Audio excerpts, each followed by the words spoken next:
Okay, good morning, everybody. My name is Lance Beck. I'm President and CEO of the Greater Spokane Valley Chamber of Commerce with our regional chamber partners at Greater Spokane Incorporated and West Plains Chamber of Commerce. We are pleased to welcome you to today's joint chamber small business resource call. This call will feature an update on the construction industry and the challenges that have been identified as this sector has started to come back online. For the call today, we do ask that you keep your mic muted so that everybody can hear the speakers clearly. We have had one slight change with one of our presenters, and so I'll get into that right now. On the call today, we're privileged to have Mary Kuney, Commissioner of Spokane County, with us. Greg Lane, Executive Vice President with BIAW, was called into a meeting with the governor, and so we've audibled there, and we will have Jim Himebaugh and Jackson Maynard, their Government Affairs Director, as well as Jackson as their General Counsel, joining us today in Greg's absence.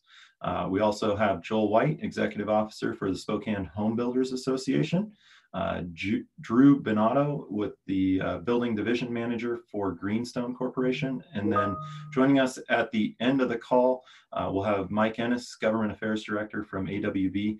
Mike is also in the meeting with the governor, and so he will be joining us late as long as time permits for him there. So some basic guidance again for the call today. We do ask that you keep your mics muted throughout the call. We have received quite a few questions that we will circulate through to our presenters here as the call goes on that have been pre-slated. Should you have a question that comes up during the call, we invite you to put that into the chat. Please enter your first name, last name, and your business name so that we can facilitate getting that question asked. Should we not have time to get to your specific question, we will provide follow-up with whoever it was directed towards. So if you could also include that information in your question, that would be great. You can also follow up with us following the call using the email address info@SpokaneValleyChamber.org.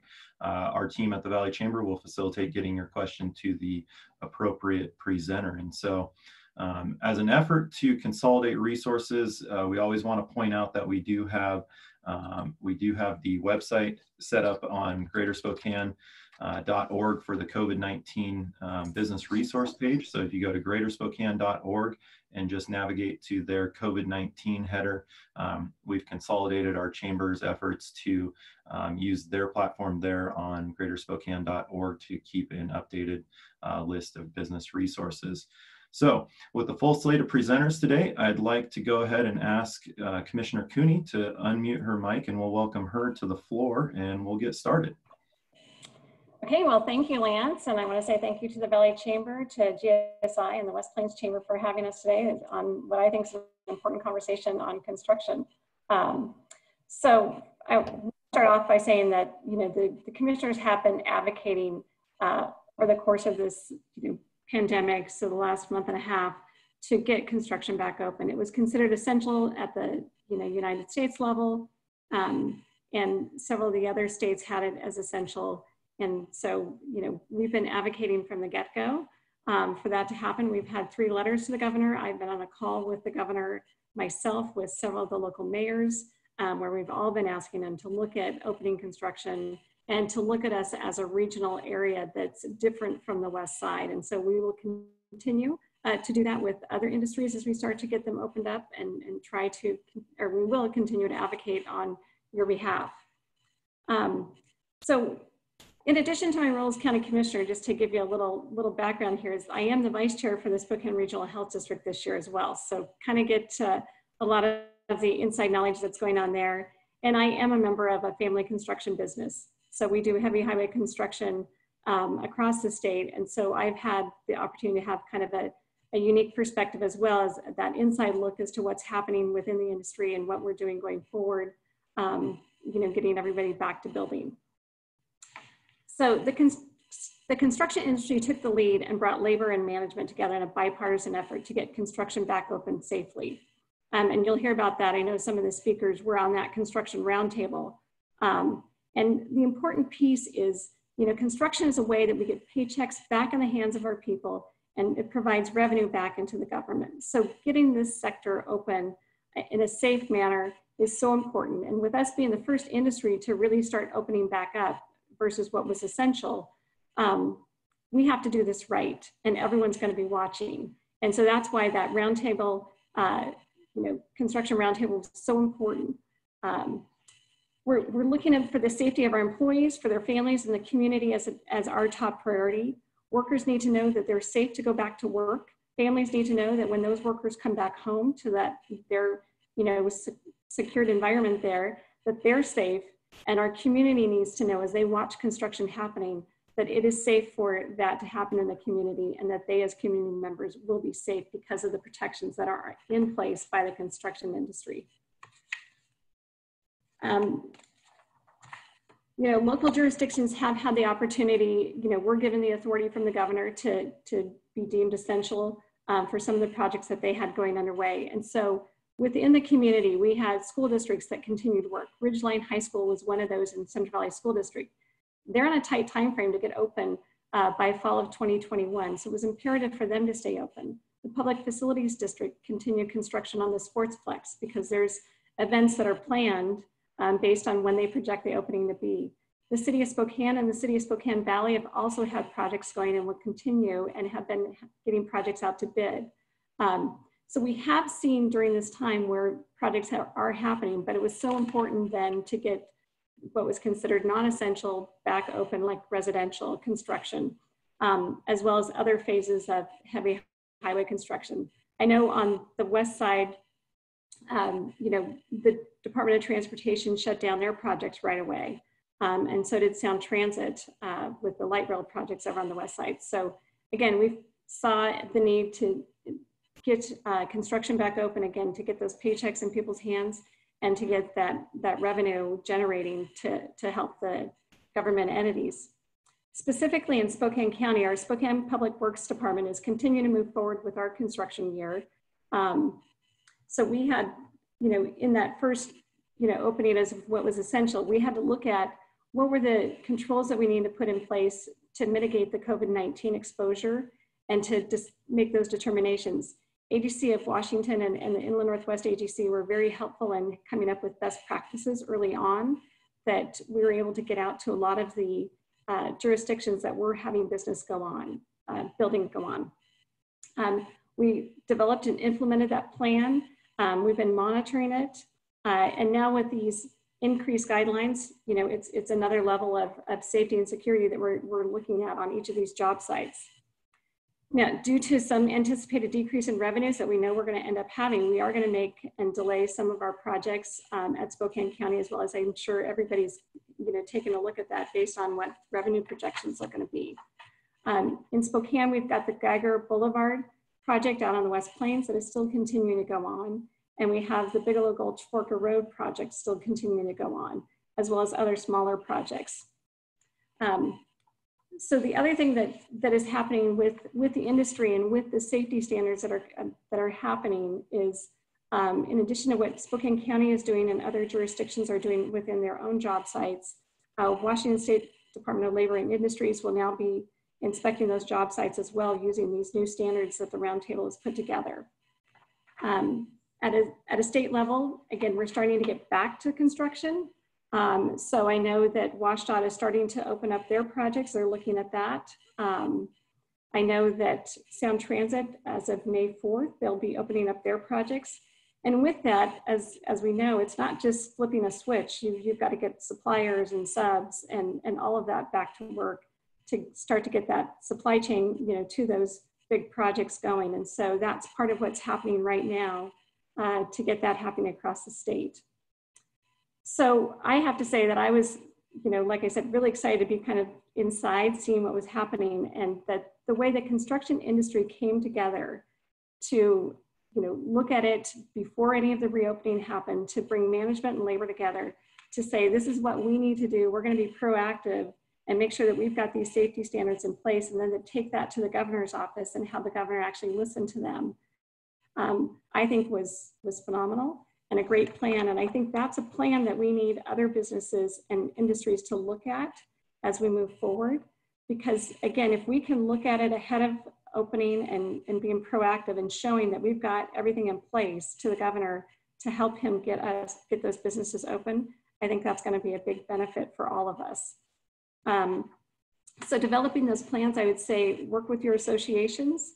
For the businesses, work with the health district. We want to partner with you. We want to make sure, again, that we're, it's safe, because again, the health officer helps determine some of that.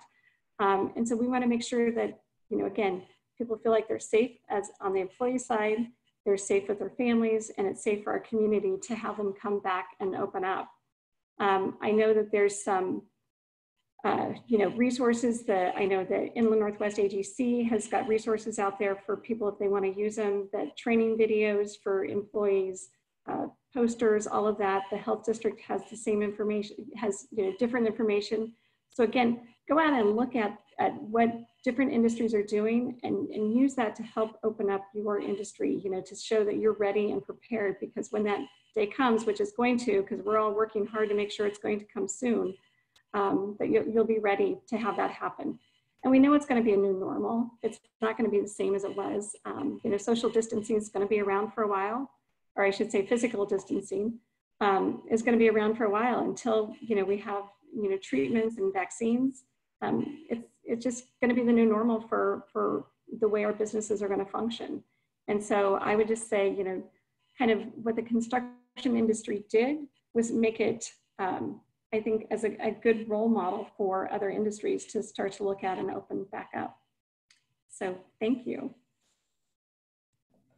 Thank you, Commissioner Kuney, and we'll circle back with some questions here as we get a little deeper in the program. I want to jump over as a segue to Jim and Jackson. If you're on the line and could please unmute at this time, I'd welcome you guys to the floor. And I think that where we'd like to go next is looking at how the plan was formed to enable convincing of the governor to let the sector start work, because as we look at our other business sectors that are still in a pending mode, looking at this plan that construction brought forward to get approval to come back, that would be great. Yeah, absolutely. I can start and then Jackson can weigh in. I'm actually Jan Himebaugh. Jim is my father-in-law, but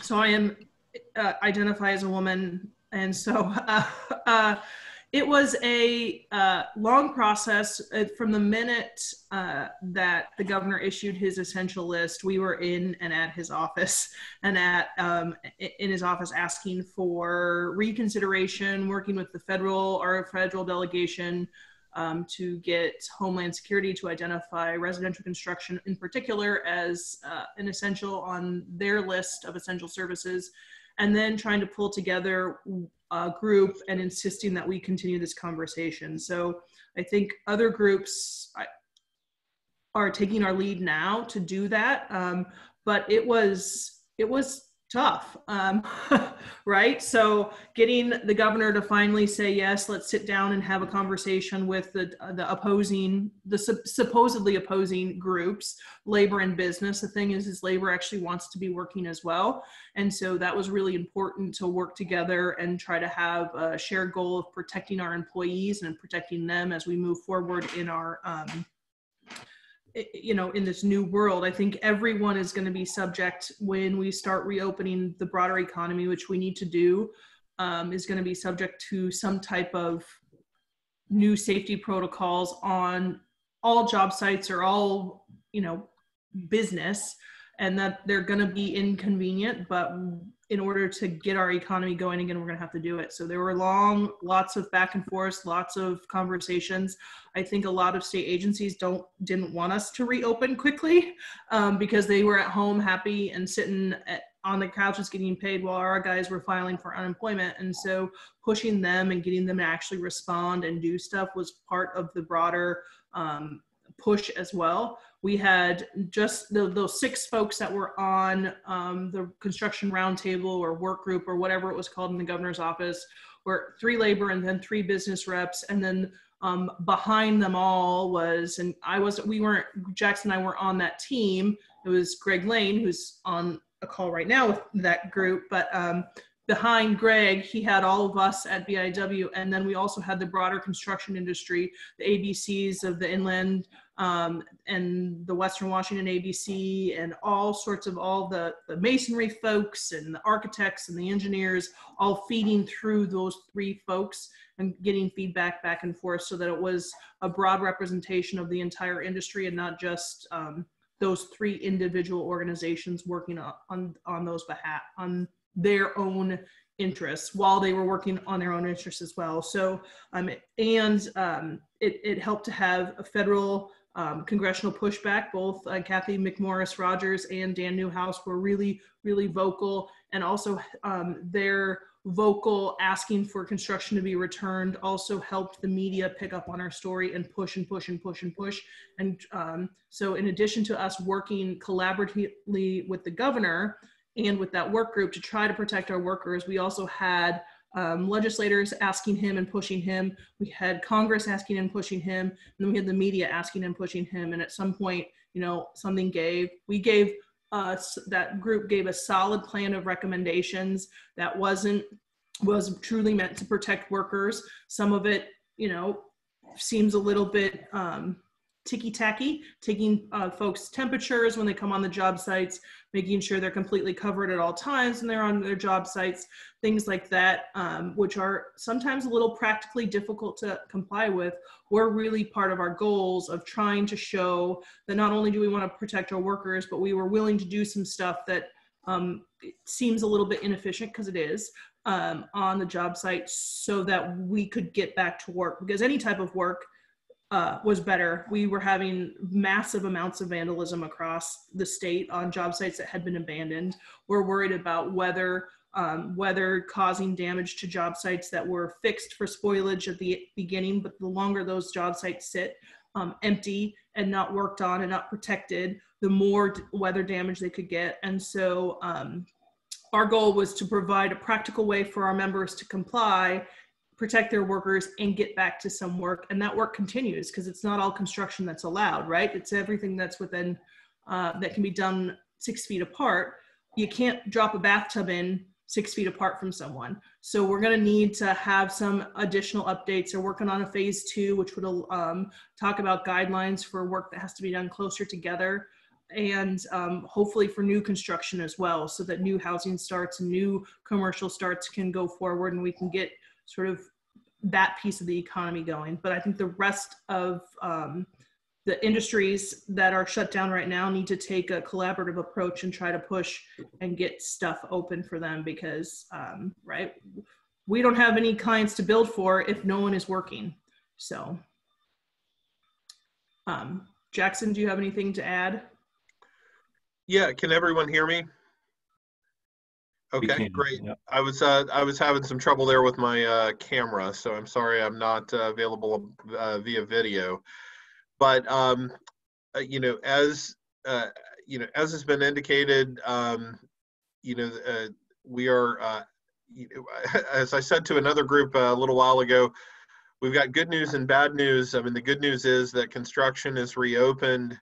The bad news is that there are these requirements that the organizations worked very hard to get the governor to agree to, but also that have some obligations that, especially with regard to construction, that you need to abide by. And under the language in the phase 1 construction restart document that the governor ordered, it says that the requirements will be strictly applied by L&I, who will be the investigating agency. So, to look back on this and just to take kind of a broader view, the governor issued his original order on March 23rd, and it restricted, it basically divided all businesses into essential, non-essential, restricted business activity. And initially we thought might allow for residential construction, but it was clarified on March 25th that by construction, he did not want any construction to go forward unless it fell essentially within 3 very limited circumstances. One was public works, one was publicly financed residential construction. And then the final category was emergency work, which was defined as essentially danger to property or danger to people. So that basically shut down the vast majority of work almost immediately. As Jan indicated, the work group got together, started coming up with some criteria to begin allowing work to go forward. And the phase 1 requirements are essentially what the group agreed to are in place now. The governor has indicated, I know there's a lot of different groups that are part of the chamber. So generally, the governor's order, stay-at-home order, would be enforced in 3 ways. He's said this repeatedly. The first would be a warning. The second he's classified as regulatory. So you could have your license suspended, for instance, by the Department of Licensing. You could have the Attorney General use the Consumer Protection Act. He's used that at least one time within a landlord-tenant context. He indicated permits could be suspended, and he's also indicated that projects could be shut down, and that L&I could also fine and be involved with regulation. So, and then the final, the third step in the process, and I believe, as far as we know, it has not yet been actually enforced this way, would be through a criminal penalty. The governor's order itself says that it's enforceable as a gross misdemeanor. Gross misdemeanors are punishable by a $5,000 fine and 364 days in jail. So that is the ultimate penalty, is you could potentially be arrested. Within the construction context, the phase 1 construction requirements, where it lists all of the stuff you have to do. So you have to stay 6 feet apart. You have to post a job site safety plan. You have to wear personal protective equipment, including goggles, mouth covering.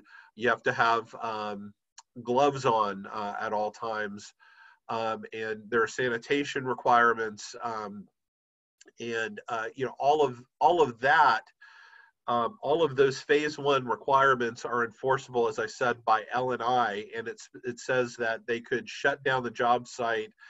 And if you look at their enforcement manuals that they use, and the part of the agency that does this, there are also potential fines that range in the thousands of dollars associated with safety violations that I think could be on the table. So, we've been stressing to our folks that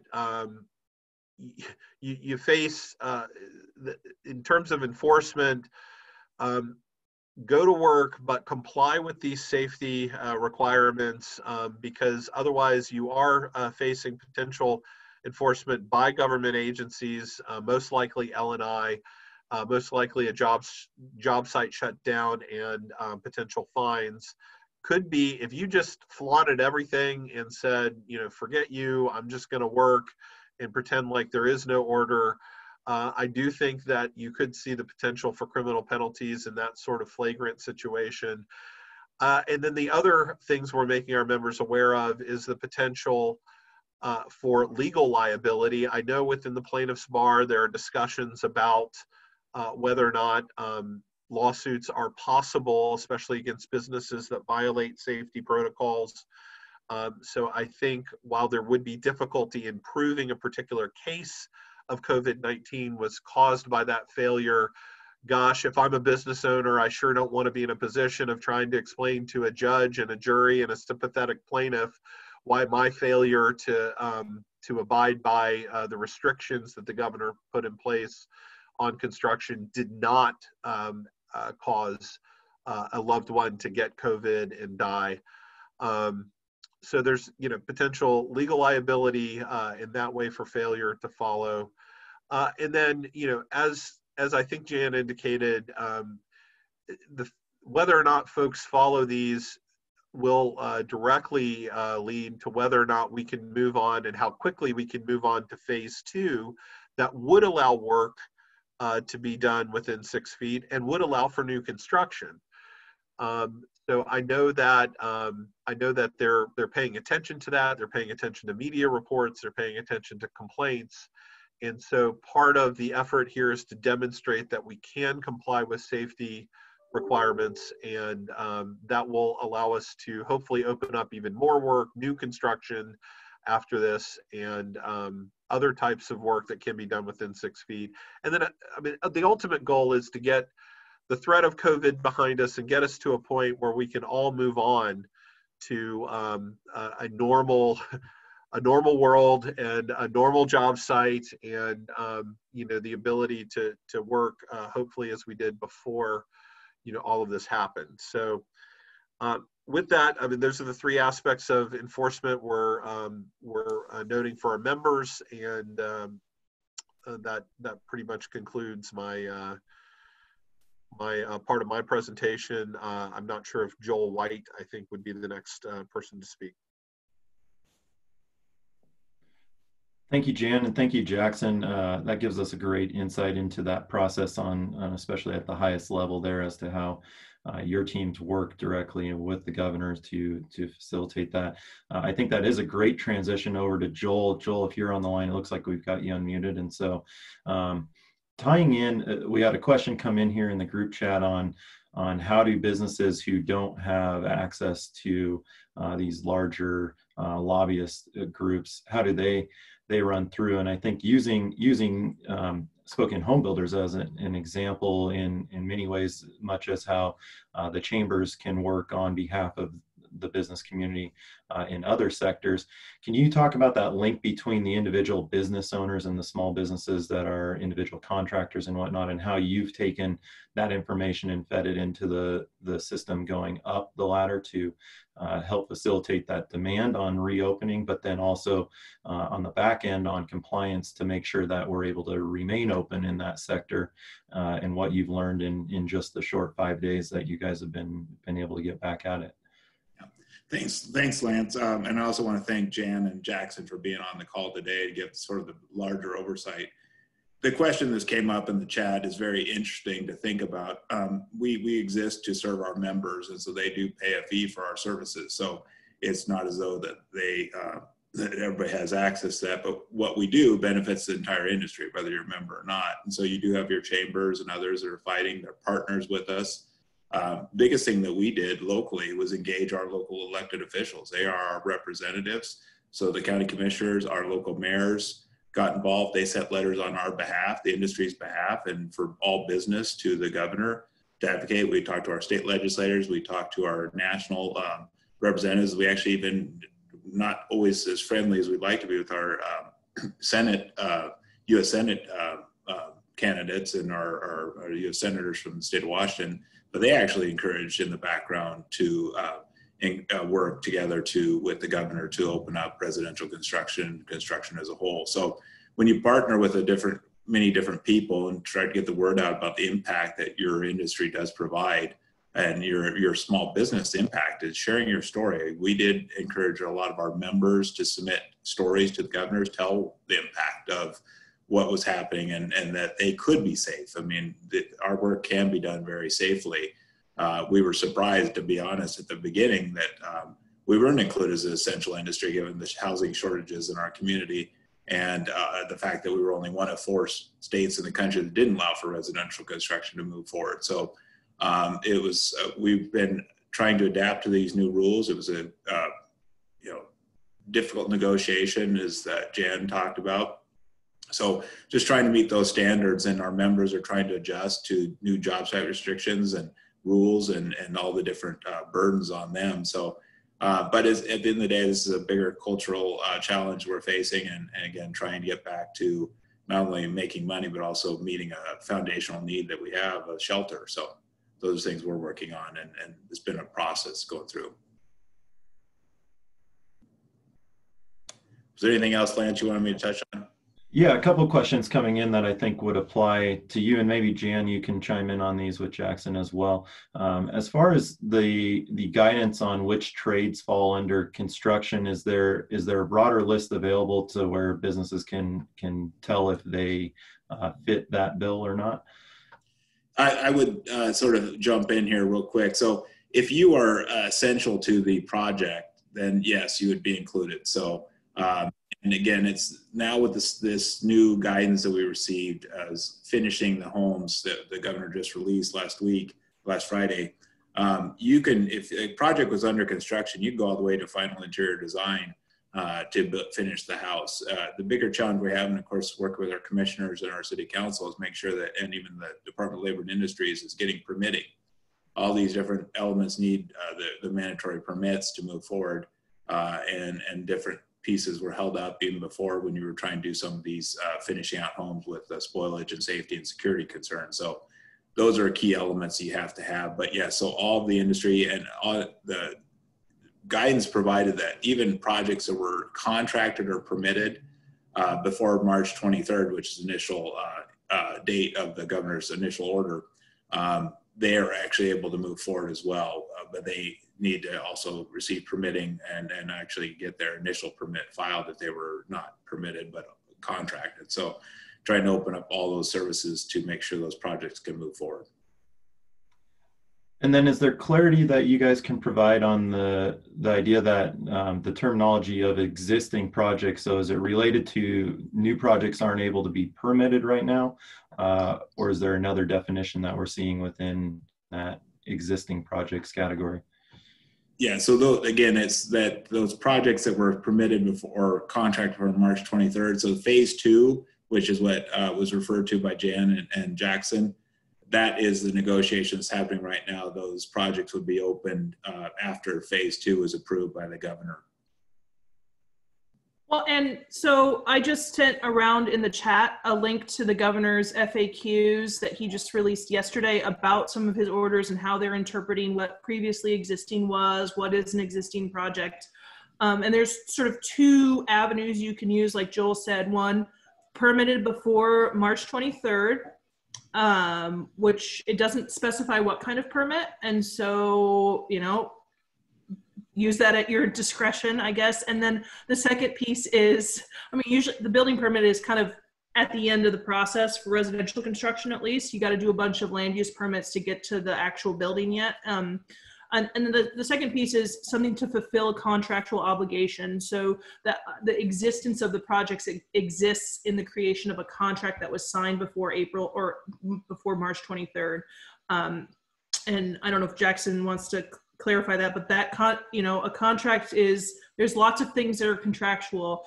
Construction loans, mortgage loans, stuff like that are all contractual. Those you typically have deadlines in them to check in to get your next batch of construction money if it's a construction loan. So that could also qualify as something that's existing even if a permit hadn't been pulled, if it fulfills a contractual obligation. Usually you have contracts before you go get permits for things because someone's got to pay for it. So there is some 2 avenues for what is existing and is not existing. I'm going to speak if there's issues with permitting, because our building and planning and permitting department are still open for business. And so we may not be open to the public to come in physically, but we've been trying to do everything online that we can. And we're also setting appointments. So if you're having any issues with that, please let us know, and we're happy to help, because we're, as commissioners, we're dedicated to continue to facilitate that part of the process.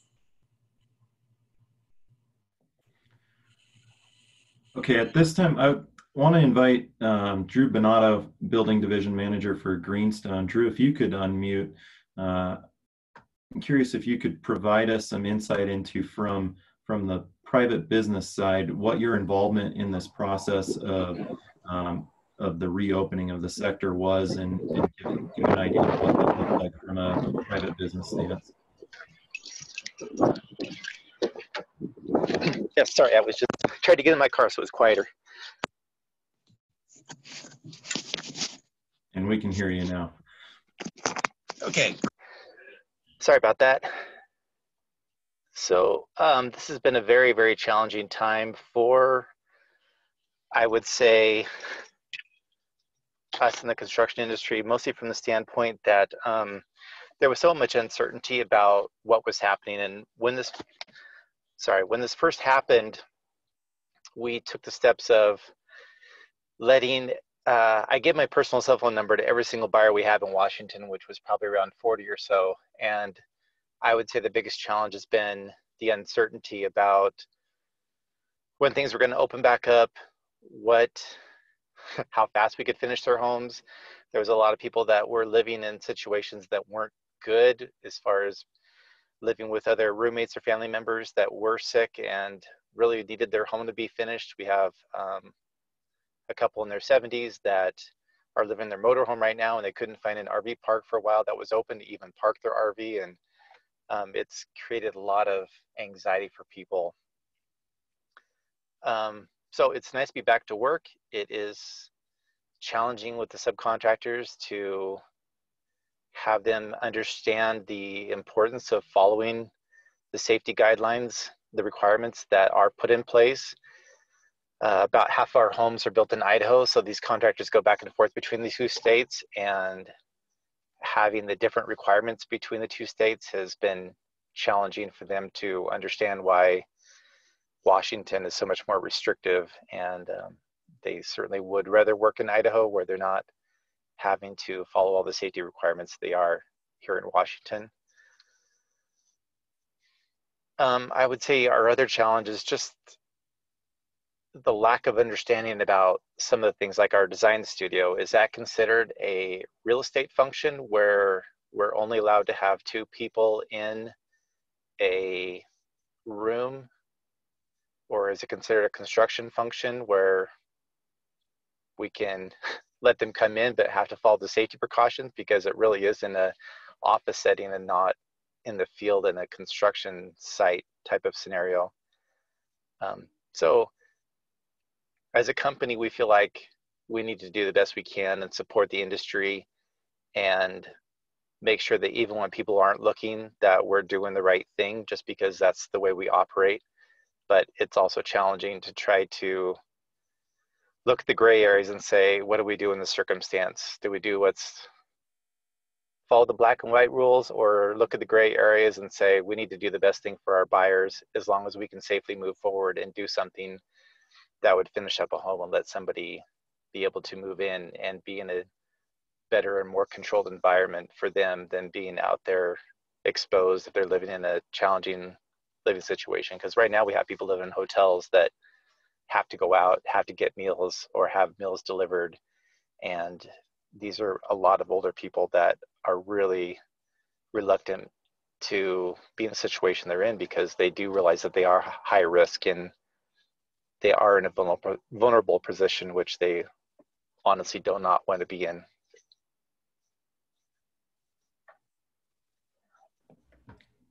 Thank you, Drew. And I think we can pivot right now over to, I know I've got Alicia Benson from GSI on the line, and I want to, as we wait for Mike Ennis to get through with the meeting with the governor, which may provide us an update on construction specific industry here, I'd like to ask Alicia to take the mic and maybe give an update with Alicia and Cindy on the business recovery work group and where we're taking this path that we've seen be successful in the construction industry, and how we're going to apply that from your local chamber's perspectives to start looking at opening up other sectors. So Alicia, if you could unmute, we'll invite you to the mic here. Good morning, everybody. It's great to see you, and excellent information this morning. So thank you, and really helpful. I think on the, just kind of continued on the reopening conversation, I was just this morning at a strategic planning session with the overall command center, and a lot of conversation going on, I think really building off of, you know, the letter from the commissioners yesterday to the governor's office, continued work between the commissioners and the mayors with commerce and our state elected officials around making sure that we have continue to put forward a kind of a regional plan for our region and what opening up can and should look like. And so that work is underway and ongoing. And today's conversation is that by early next week that we have some solid kind of regional recommendations that our elected leaders can put forward to the governor's office around really building off of what we're learning from the construction industry leading first. So I understand a bit vague, but we're all got our fingers crossed that the governor is going to give much greater guidance tomorrow, hopefully, in his press conference, if not today, around a reopening plan for our state, which will inform many different pieces of both the regional plan and the statewide plans, sector, et cetera. I think additionally, what I would just add is that there's already been some really good work done, particularly through the Regional Business Recovery Work Group on key issues regardless of sector.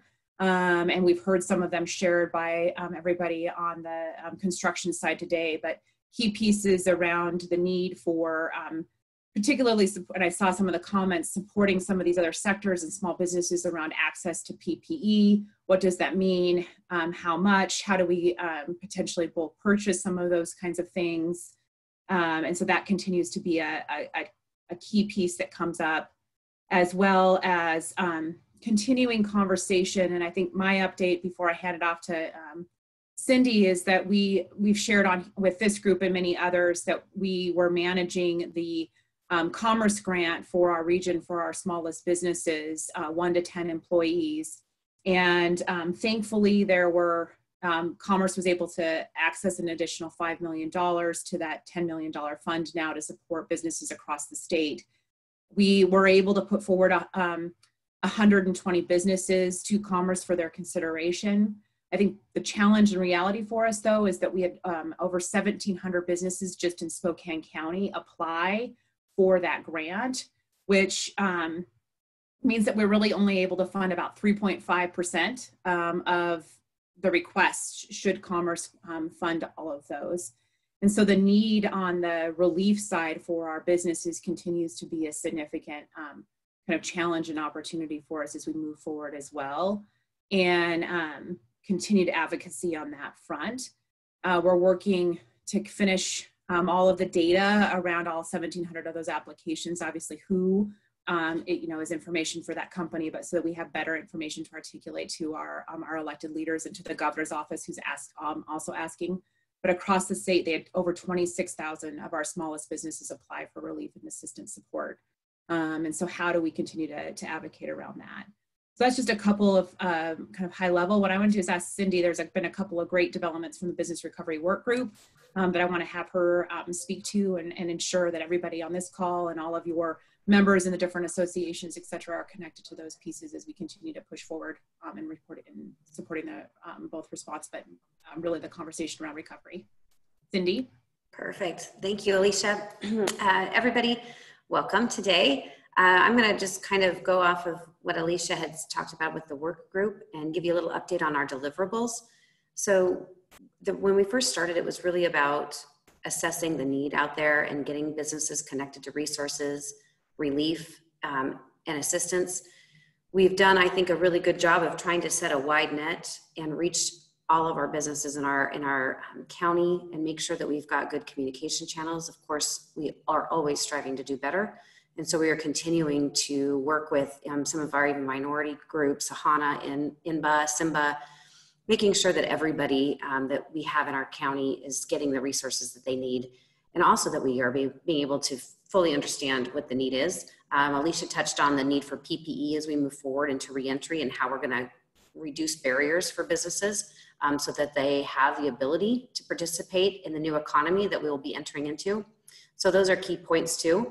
But when we move into this discussion about reentry, we also want to make sure that we're giving tools to everybody to use. And I want to shout out to Lance because Lance worked extremely hard over the last couple of weeks to uplift a digital tool that we are able to present to this community called inlandbizstrong.org. And if you Google that, and I'll put the link in the chat function as well, it's a digital tool for business owners to go through and answer some questions about their business. And it customizes a list depending on where their business is located, how many employees, and some other qualifying questions. and it will produce a list of available financial resources and non-financial resources. And we'll be building that out. And that's just a basic platform. But as we move into recovery, that will be a great tool for businesses to be able to use as well. And so I wanted to touch on that. The other really important thing is we have a sector survey out, and I'm really looking and encouraging everybody to take this. I will put that link in the chat room as well. Please look at that and push that out to everybody. Take it yourselves, push it out to everybody you know. This is going to really help us understand as we move into recovery where the common pieces are in different sectors and industries, but where there aren't, and where we might need to address some issues that are going to be specific, or work with the association and trading organizations to address those and make sure that everybody has what they need. And if there's any questions, I'll keep looking in the chat function too to answer those. Thank you, Alicia, and thank you, Cindy. I know, Cindy, it's nice to see you in a different room today, so that's exciting. I think we all keep expanding our horizons as to, I'm the only one that hasn't moved around of late, so I'll see if I can find a new space to come at with presenting from in the future.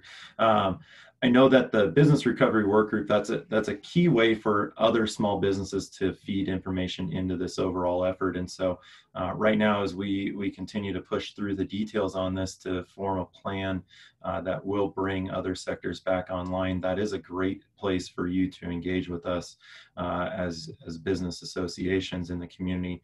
Right now, I know the chambers, we're actively engaging with anyone, no matter whether you're a member or not. We greatly appreciate the member support that has helped us facilitate the work we're doing with our teams. But again, we invite anybody to engage with us at this time. It will take everybody. I think that is a key. Listening to Drew and Joel speak, especially on a local level, when you hear about the differences of opinions of how to execute the new plan within the construction sector alone, and then broaden that out to knowing that we have many different types of businesses that will be trying to come back online. There will be elements that cross over to all of those, and so we're trying to establish those at the top level, whether that's PPE availability, whether that's space requirements within a business and your break room setting. All of those factors are being pulled into a centralized location so we can communicate that out, but then there will be more detailed specific requirements inevitably needed for each sector to fully come back online. And so we as associations cannot do that and come up with that information without your participation in that process. Surveys are one element. Joining into these calls are another element to be able to relay information. And so again, we thank you for your participation. We do have, Mike was able to join us from AWB. So Mike, with you on the line coming out of an important meeting here with the governor, we'd love to hear an update should there be one. So I'd invite you to unmute and join us for the last 10 minutes here.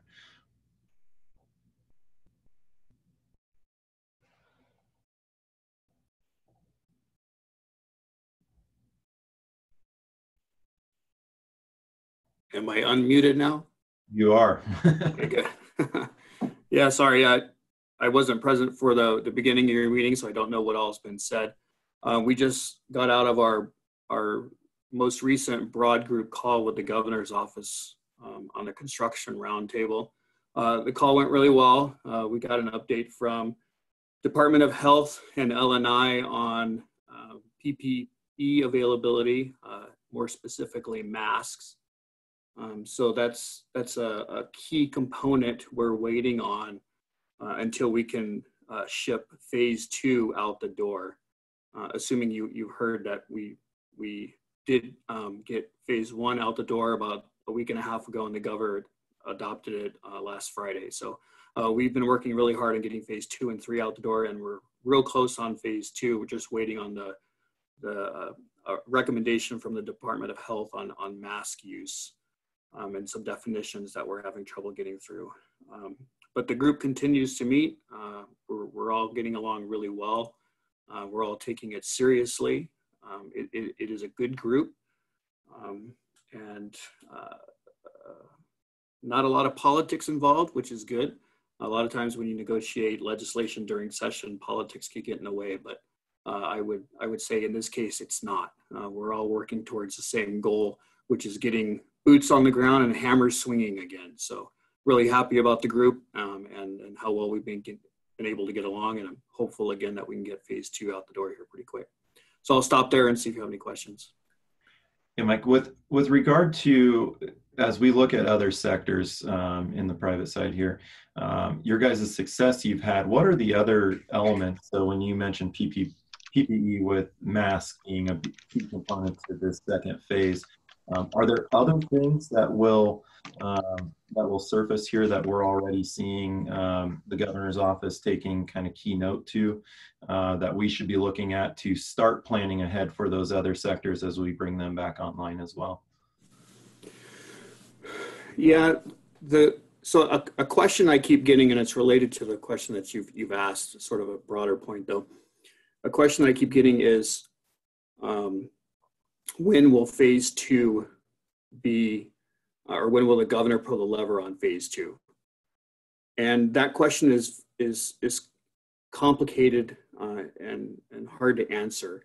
He's told us that he's waiting on the performance data on infection rates and other criteria to improve before he pulls the lever on phase 2. Because there's a 10 to 14 day delay in the data, and we just adopted phase 1 5 days ago, we're looking at 2 weeks before we even see what the impact on phase 1 is. And then I expect that those results are not going to be, there's not going to be a lot of those results that we'll be able to look at. So he's probably going to want to wait longer than that. I think we're probably a month to maybe a month and a half away from phase 2. And that's frustrating, especially to a lot of the business folks who've been shut down for the last month and a half. Going another month and a month and a half is hard to get your head around. But he's at least told us that he's waiting on that data to improve, and because of the delay, I don't think that we're going to have the answer we want, or as soon as we want. It's going to be a lot later than that. Okay, thanks for that update. I know there was one question in the chat room there as in regards to whether bandanas were an approved face covering, and Jan, it looks like you replied there. To your guys' knowledge, it's just a facial covering is required, so bandanas would be approved as a facial cover in this phase 1 work. Is that your understanding as well, Mike? Yeah, any sort of cloth covering over the mouth and nose would qualify for phase 1. And I'll point out that the requirements for workers under phase 1 includes a face covering, glasses, and gloves. So if you're a construction worker on any construction project, in order to qualify under phase 1, you have to have those 3 items, and all workers must have them on site.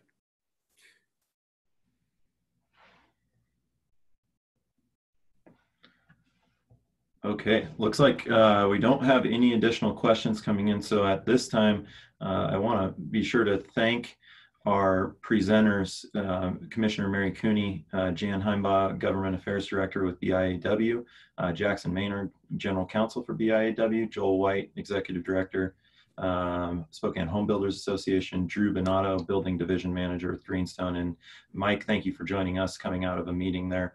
On behalf of the joint chambers here, thank you to everybody who attended the call today. We will have this call available online with a recap as well as a Q&A recap for everybody to see. We'll get that out hopefully here by this evening for everyone there. We're working on subjects for next week's call, which will likely relate to additional sectors. So this was specific to construction based on construction coming back online. We should have more coming out of the Business Recovery Work Group for tools and resources to businesses that operate in other sectors. So look forward to bringing that information to you next week as we have continued data coming back from the construction industry. And we'll get through that when we have better data available. So again, on behalf of the 3 chambers in the region, appreciate your guys' support. Appreciate the speakers for your time and willingness to jump on the call with us today. And with that, we'll adjourn the meeting. Thank you.